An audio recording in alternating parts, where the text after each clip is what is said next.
skakel in hierdie week by In die Tunnel. Dit is 'n naweek van groot sportaksie internasionaal en ook in Namibië. Soos altyd hoor ons wat sê die sportmanne en sportvroue.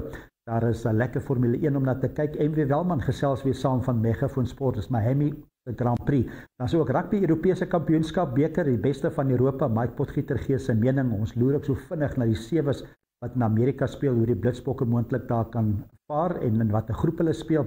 Dan is ook sokker, Engelse Premierliga wat voortgaan. Ons hoor wat sê van die afrigters, onder andere Pep Guardiola en ook Brighton se afrigter wat saam praat. En dan op die tennisbaan tussen Madrid. Dit is die Madrid Ope se finale die naweek.